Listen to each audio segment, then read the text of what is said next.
Hello, art family. Today we are leaving behind the ancient world of hunters and gatherers and moving into the realm of civilized societies. And what better place to start this exciting journey than in the ancient Isles of Greece?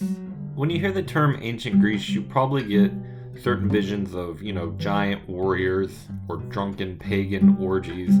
But we are going to go back even further.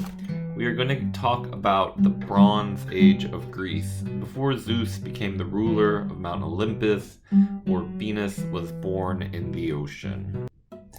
So when we're talking about ancient Greeks of the Bronze Age, we're mainly talking about the Aegean cultures. There were 3 Aegean cultures, but we're going to focus on the 2 that made the most interesting art.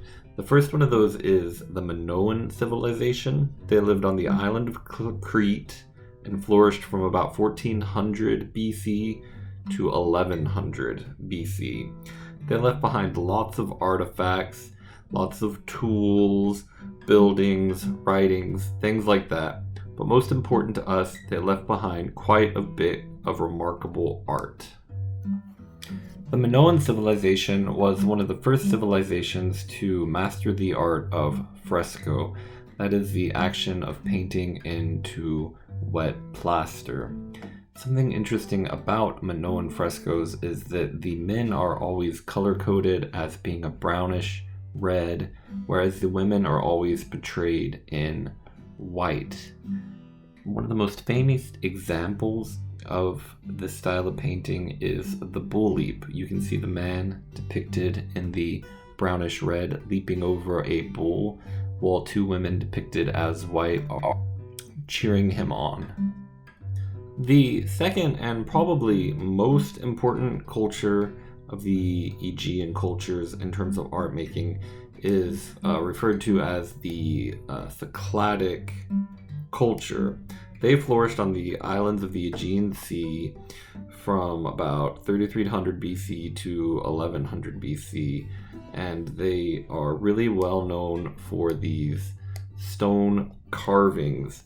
What makes them so important is when we get further along into Greek art, you will notice most Greek art is carved from stone, and a lot of that can be traced back to this culture and their practices. So when we look at these folded arm figures, the main thing we notice is that they don't have any facial features other than a nose. It's believed that originally they had faces painted on them, as we found traces of paint on some of the ones that have been dug up.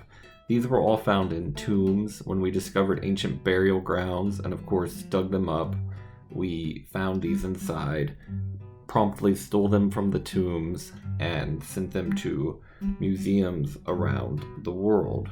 Some of the more interesting figures found have been figures of musicians. There's been a harp player, as well as someone playing something that resembles a bagpipe. It's important to remember most of these figures are women. We can tell that because they have carved breasts. Also, a lot of artists nowadays like to divide the body into 8.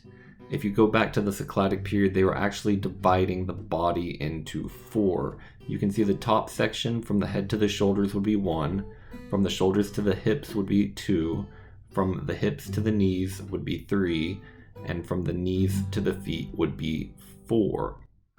Anyways, that's it for today, guys. Thank you for watching, and I'll see you soon.